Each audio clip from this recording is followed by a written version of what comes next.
2021, and the title of the episode is We Were Told What Was Going to Happen, Strategic, Pre-Planned. This is The Last Stand this month. Let's get into the economic collapse, political and geopolitical news. Now, the deep state, they're panicking like we've never seen them panic before. Think about what's been happening right now. Do they really expect the forensic audits? Did they really expect Trump to start holding rallies? Did they really expect Trump to get through both impeachments? Did they really expect Trump to get through Russian collusion? Did they expect Trump to be right about hydroxychloroquine, about where the virus came from, about pretty much everything? No, they never expected any of this. They thought they were in complete and utter control once they won the election. They thought, wow, we got it. We cheated. We're in. Trump, he's on the outside. We have total control. Well, like we know from Sun Tzu, the Art of War, appear weak when you're strong, strong when you're weak. Trump today, he has more leverage than ever before. He's shaping everything right now. Why do you think he's endorsing all these individuals in the GOP? Why do you think he's replacing the GOP? Why do you think right now Trump started a class action lawsuit against big tech? There's a reason for it. It's all about being on the offensive. Trump has more leverage than ever before. He's controlling the situation. And as time goes on and more truths come out, more and more people are going to be looking to him. Because the things that he said, where the fake news came out and said it's a lie, it's fake. The corrupt politicians who said he's lying, well, when it comes true, people automatically, they know who the liars are and they know who the truth tellers are. See, instead of telling everyone I'm telling the truth, you have to show them that you're telling the truth. Sometimes it takes a little while. Sometimes you need to wait. Sometimes you need to let the deep state, the fake news, the big tech companies, the corrupt politicians do it for you. And once they do it for you, they're done. Now, Trump, he understands this. Remember, this is the last stand. Everything that we're witnessing, everything that we're watching play out right now, it's strategic. It's pre-planned. No, it's not just happening because, oh, let's try a class action lawsuit today. We've been told the plan from the very, very beginning. We've been told what was going to happen. We knew that a class action lawsuit was going to happen. We knew that the Senate was the key. We knew all of this information, and this information is coming true every single day. Yes, everyone was expecting in a couple of months, everything was going to be done. I can go back to my normal life, and that was it. Well, if you're breaking the entire deep state system and exposing it to the world, do you really think that's how it works? Think about the Revolutionary War. Was it over in 20 days? 30 days? A year? No. It went on much longer. Think about what's happening now. Yes, there is a war going on. It might not be with bullets. It might not be with missiles, thank God. But there's a war going on. This is why we continually say it's an information war. Because it has to do with information. It has to do with waking people up. We're fighting a different type of war now. If you think it's all over and done with, you're fooling yourself.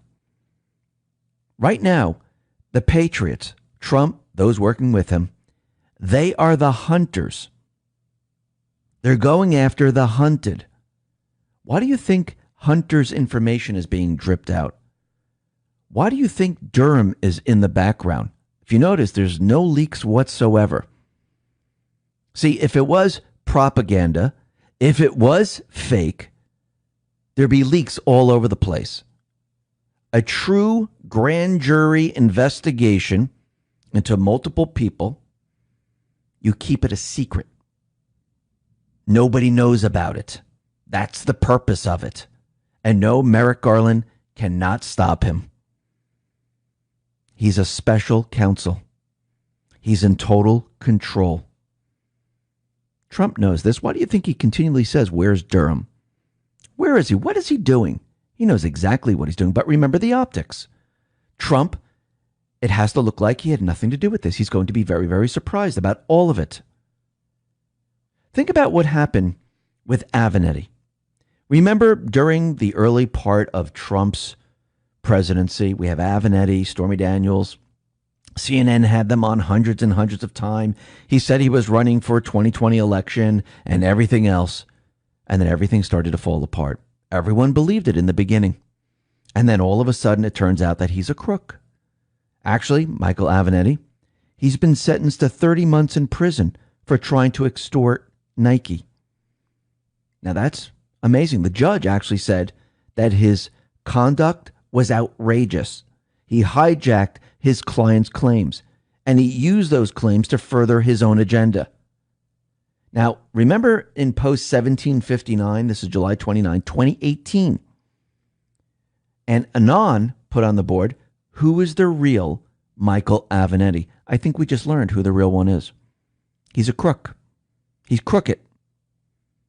And now people can see this. But CNN, they had him up the entire time. They were telling everyone, oh, this is the next candidate for the 2020 election. And he was making the rounds.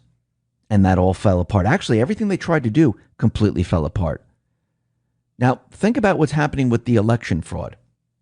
Anyone that mentions election fraud, everyone that says, yes, there was cheating, well, you're either censored on big tech or you get your law license taken away. Right now, Rudy Giuliani, he had his law license suspended in New York City. And now Washington, D.C. just suspended his license. Why? Because he tells the truth.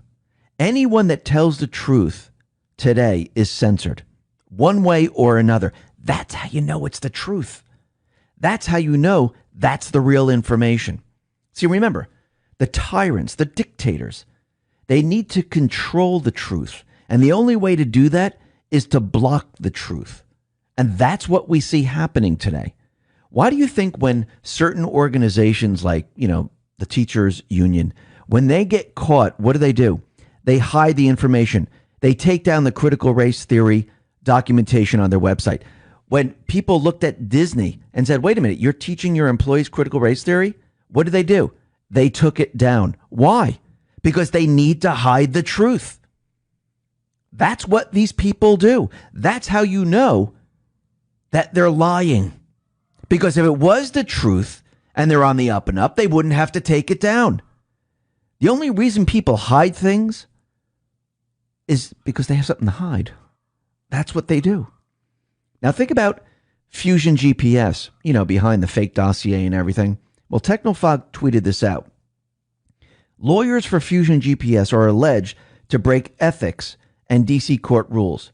Fusion GPS attorney tries to engage in back-channel line of communication with the parties suing Fusion, the Alpha Bank case. Motivation? To settle the case before they look at Fusion internals. This is sanctionable conduct. The question is whether the courts will do anything. Yes, they don't want people to see the truth. They don't want people to see what Fusion GPS has been really up to. So they're trying to get around this. Is this going to work? We'll have to see what the courts do. And we'll have to see what Alpha Bank does. Very interesting. Now, the other thing that's very interesting is that we know that John McAfee, he allegedly committed suicide, even though he's been telling everyone that he was not going to commit suicide. He even had a tattoo on his arm saying that he was whacked, letting everyone know if he did allegedly commit suicide, a dead man switch would be thrown. Now, his wife, well, she put out some information on Telegram. And CodeMonkey Z says, is he still alive? Because McAfee's wife doesn't accept that McAfee committed suicide. His dead man switch never triggered. So is he still alive? Very interesting. He could be. Now we know that Trump, he went ahead and he announced yesterday that he's filing a class action lawsuit. And we come to find out that 36 states, they are now suing Google over alleged antitrust violations. So we have Trump with a class action lawsuit against YouTube, Google, Facebook, Twitter, and now we have 36 states that are also suing Google at the same exact time. Now, the complaint centers on the control Google is able to exert on its Play Store, allowing it to collect commissions of up to 30% on digital transactions within apps installed on Android-powered smartphones. Those devices represent more than 80% of the worldwide smartphone market. So the states that are involved in this are like Utah, North Carolina, Tennessee, New York, Arizona, Colorado, Iowa, Nebraska, and it marks the fourth major antitrust lawsuit filed by the U.S. government agencies against the company since October of 2020. Very interesting. And we know that with Trump's lawsuit, something very interesting came out of it. And CodeMonkey said, John Cole, lead lawyer in the Trump social media lawsuit, we will also be filing in a day or two a motion for preliminary injunction, which means we will hopefully get the court to order the platforms to put back not only Donald Trump, but the people they've taken down. Now, that's very interesting because when YouTube and Twitter and everything started to bring down a lot of channels, that was done in California, in the California court system, and the judge said absolutely no to the injunction. This time around with Trump, it seems that this class action lawsuit is happening in the Florida courts. Very, very different. And we'll have to see if this plays out the way we all think it's going to play out.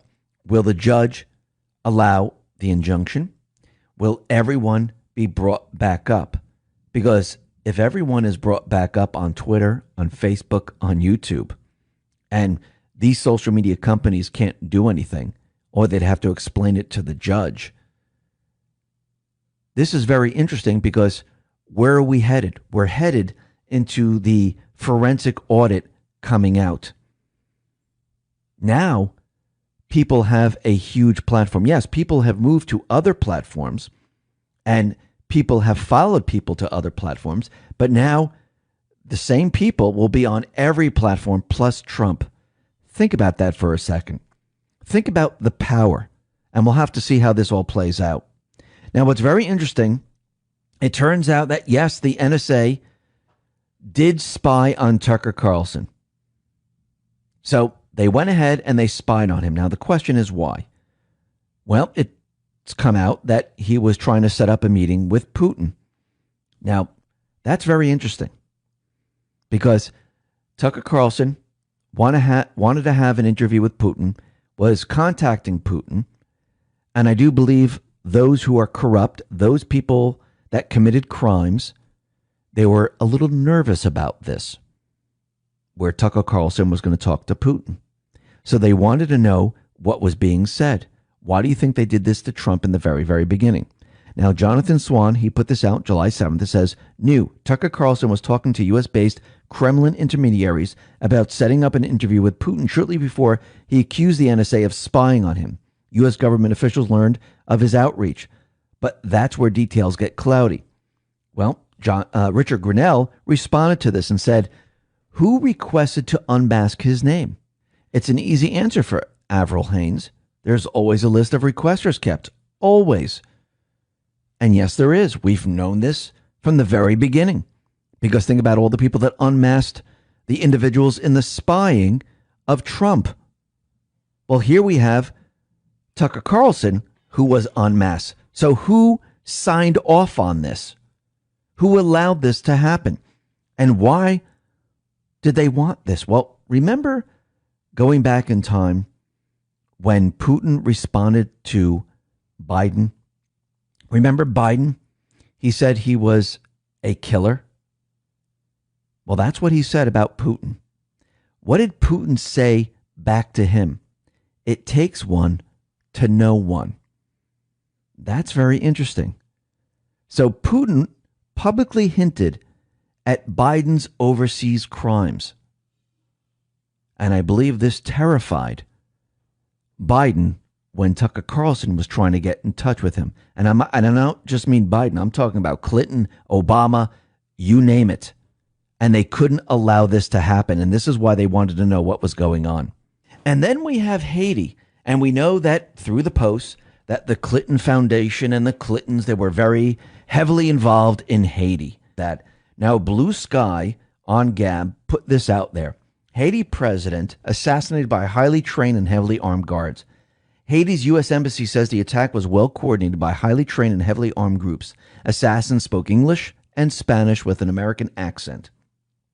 Haiti, all of the presidents who made the same decisions regarding going against the narrative were found dead. Tasmania, Burundi, Republic of Congo, Haiti remains the only country in the Western Hemisphere of one of five globally where the government has yet to administer. Now that is very interesting. So there was a hit. There were mercenaries that were involved. We're getting information that they said they were from the DEA, the Drug Enforcement Administration, month. But again, who were these individuals? Why was a hit put out on this individual? Now, his wife is in Miami, and it seems that she was extracted from Haiti and brought to Miami. And now she's receiving medical care and she's under protection. Now, Major Patriot on Gab put this out. Haiti president gets whacked, causes Clintons to trend on Twitter. Trump sues Google, Twitter, and Facebook. Pennsylvania goes full forensic audit. Survey says over half of population thinks someone else is running the country. And he's sending out stormtroopers with syringes to every American door. Deep State's having a very bad week. And yes, the Deep State is having a very bad week. Why? Because they're not in control. They thought they were in control. They thought they were controlling everything. But if you notice, all this information is coming out. If they were truly under control, would they allow the information to come out about all the different governors? No, they would suppress it. But there's an investigation going on with Cuomo, and there's an investigation going on with Newsom. There's an investigation going on with Whitmer, and people are questioning Murphy and Wolf. Remember, there were 5 governors that threw sick people into nursing homes, knowing that they had compromised immune systems, knowing that this would kill these individuals. And they did it on purpose. Why? To push the death rate up, to scare the American people. And it seems that the Michigan's government oversight leader is beginning the investigation into Gretchen Whitmer's role in the high number of state nursing home deaths. The Auditor General, Doug Ringler, unveiled the investigation a week ago during hearings in the House Oversight Committee. So they are pursuing this. Yes, the truth will eventually come out because they knowingly did this. And people know they knowingly did this. And the data is going to show this. The information is going to show that they did this on purpose. Now, what's very interesting is that this entire pandemic is breaking down. There was a survey done by Gallup, and it says less than 1/5 of Americans say they will still completely or mostly practice social distancing. So approximately 18% of Americans are following social distancing. The rest are saying, forget about it. We're not doing it anymore. We're done. And remember, the entire country is not vaccinated. But we know that Biden and his administration, they want everyone vaccinated. Why? Think about that for a sec. I'll get back to that in just a sec. But Senator Paul, he tweeted out the following. When the Senate returns to session, I'll be introducing an immediate repeal of the mask mandate on planes. Enough. Time to stop this farce and let people travel in peace. He's absolutely right. These masks don't work. Can and cannot stop. And someone wearing a handkerchief from the dollar store, someone wearing a T-shirt, someone wearing a surgical mask from China, well, these haven't been tested. Show me the certification that they do anything. They don't. It's fake. They do it for fear. That's why they make you wear the mask. Now, what's very interesting is that 42%, they don't know that they had the infection. And this is according to a large study of the University of Mainz, Germany. They evaluated 10,250 individuals. The number of unrecognized cases is significantly higher, and thus the mortality rate is even lower than previously thought. So wait a minute. So this is not even as bad as the flu, but we had a pandemic? See, the information now is coming out. The truth is coming out, and they didn't want the people to know. Why do you think they're so desperate to get people vaccinated? Again, I'll be talking about this in just a sec. But what else is very interesting is that we've come to find out that there was information that the government, U.S. intel officials, back in November of 2019 warned of a contagion that was sweeping through China, Wuhan, posing a threat to the population. And it was detailed in an intelligence report by the National Center for Medical Intelligence. It said it came from Wuhan. It said it leaked from the Wuhan laboratory. But remember, they told everyone that Trump was lying about it? Well, the intelligence agencies, they knew. Trump knew. He was trying to tell everyone. But they were calling him a liar. Again, the truth takes a little time to come out. Now, Dr. Tedros of the WHO, he said the fact that millions of health and care workers have still not been vaccinated is abhorrent. Now, think about that for a sec. Biden is rushing around saying that he's going to be going to door. Actually, you don't have to let them on their property. There's information that says if you say this is private property, get off. They can't enter your property. Biden wants to go door to door to tell people to get vaccinated. Why would he push this type of agenda? Well, remember, only like 45% of America is vaccinated. Most of the health and care workers, they're still not vaccinated. Those people that are in Fauci's organization, most of them are not vaccinated. Most of the people in CDC are not vaccinated. What happens when people aren't vaccinated and the virus starts to disappear? What happens to their narrative? What happens to their entire story? People no longer believe it. People say, well, wait a minute. It's almost like when Texas, Florida, South Dakota, and many other states said, you know something, mask mandate, it's done. We're just going to let people out there. What happened to the states? What happened to the people? Did everyone drop dead? No. Nothing. Everything that they said was going to happen, it didn't happen. Remember, Fauci was out there, in 2 weeks, you're going to see a super spreader. Everyone's going to get sick. Did it happen? No. This is their biggest fear. If people don't get vaccinated, they don't have enough of them. If only 45% or so of the population gets vaccinated, and the virus starts to disappear like we're seeing now, because people aren't following social distancing, and people aren't getting sick, people aren't dropping dead, the people who are living homeless on the streets who have compromised immune systems, they're not dropping dead. They haven't dropped dead since the beginning. People are going to start to ask questions. You see, people are going to start to realize it and notice this. And we already see certain governors out there or attorney generals in certain states saying, listen, we're not letting the federal government enter our state. They're not going door to door. It's funny. They can go door to door, but you can't go door to door or ask people, are they an American citizen? Actually, the founding fathers told us that we had to do this. So we knew the makeup of the country. Remember when they tried to block Trump? But you can go door to door. No, they don't have any right. They're becoming desperate because the people are going to figure out that, wait a minute, this disappeared? No one's dying? This is their biggest fear of losing control. Then we have the American frontline doctors. They're seeking plaintiffs who have had their pharmacists refuse to fill their valid prescription of hydroxychloroquine or ivermectin. So they're launching a lawsuit on behalf of the patients. Remember, Trump, during his press conference, when he was discussing the class action lawsuit, he mentioned HCQ. He mentioned how they blocked him and how they want to find out all this information of why they blocked him. And you think there's going to be a lot of information on fake news, big tech, and everything else when they do discovery? Absolutely. And now we have the frontline doctors pushing a lawsuit. Remember, this is going to be a huge class action lawsuit because one class action lawsuit is going to lead into another.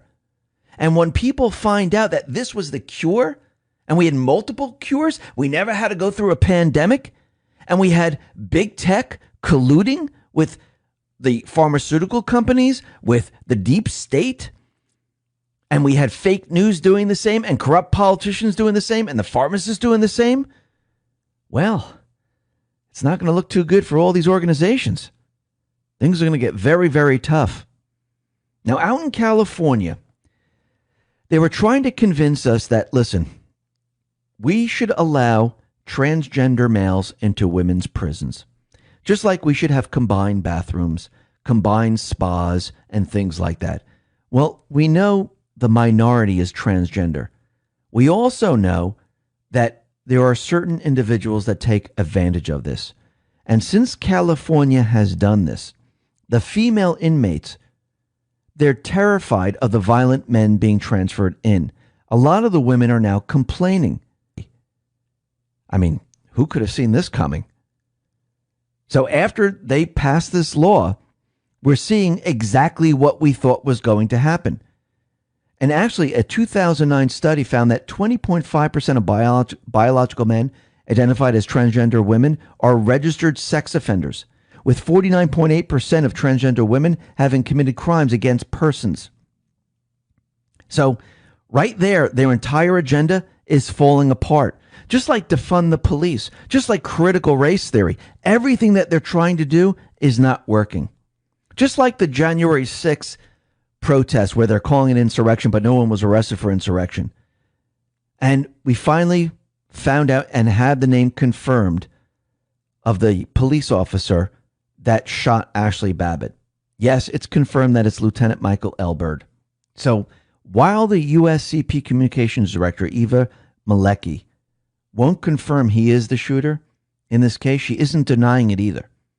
In a little notice exchange, Byrd was cited by the acting House Sergeant at Arms during a brief discussion of the officer who shot Babbitt on February 25th at the House hearing.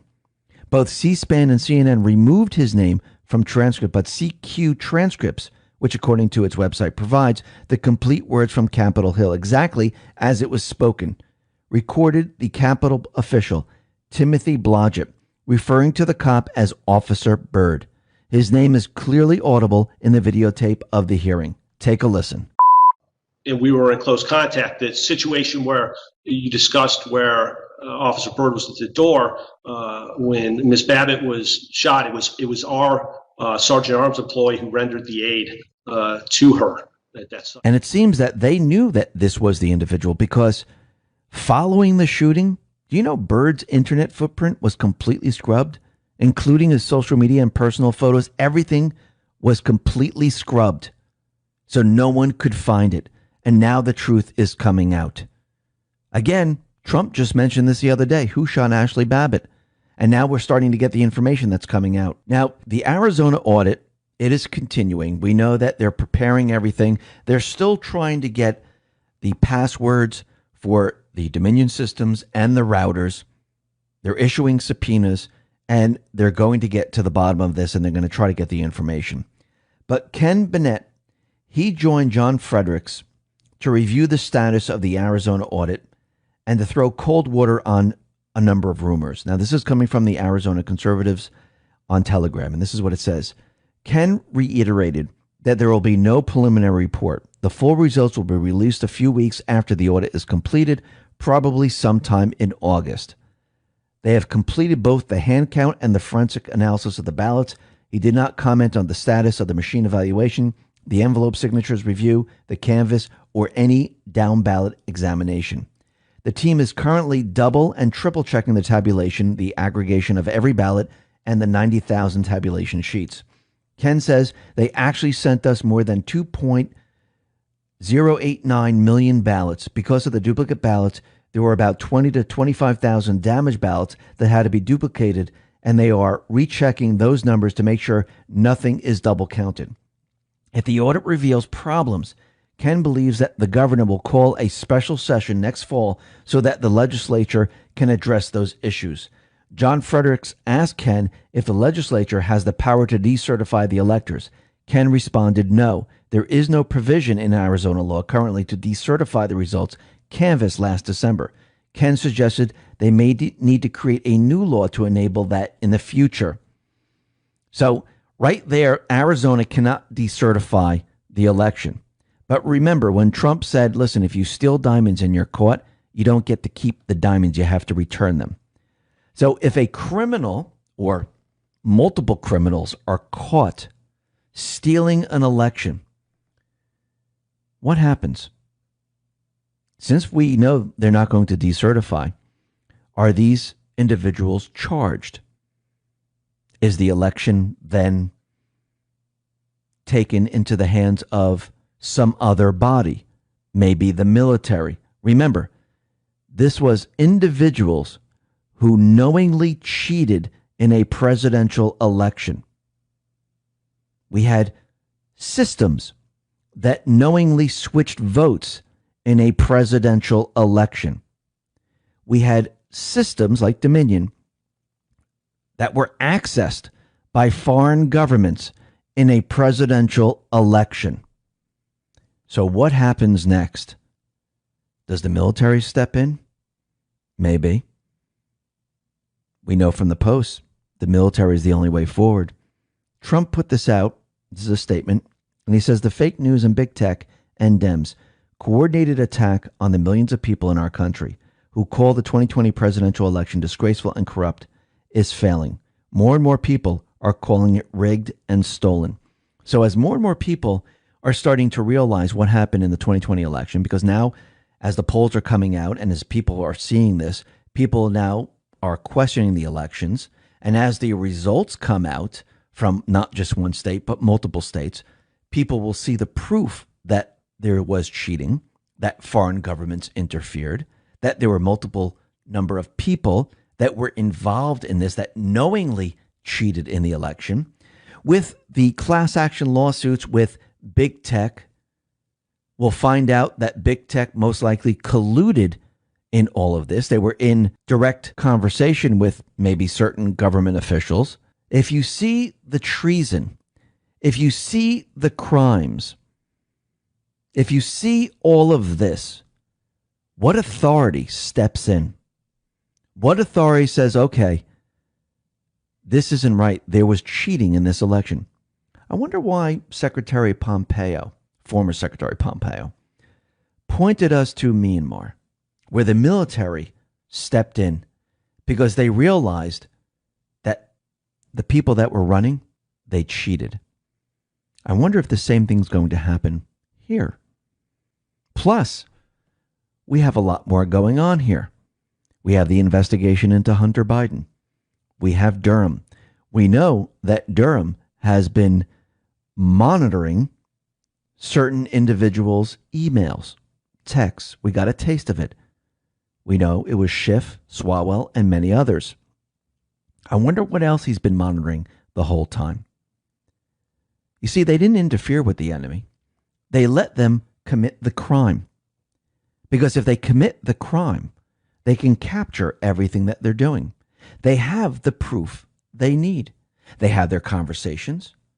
They have what they've done, who decided to tell people what to do, how they coordinated. Remember, we only have one chance to bring down this entire system. It has to be done right. And everything that you're watching is strategic. It's pre-planned. Trump, he's going to follow the rule of law. And if you're following the rule of law, you have to have evidence. You have to produce the evidence. And I do believe that the Patriots, if they're going to produce evidence, it has to be airtight evidence. So why don't you let all these individuals commit the crime? Why don't you let them collude with each other while you're capturing all the information? because this will make for an airtight case. The Patriots are in complete and utter control. Listen, everyone, thanks a lot for listening. Be well, be safe, and especially be prepared. Thanks a lot.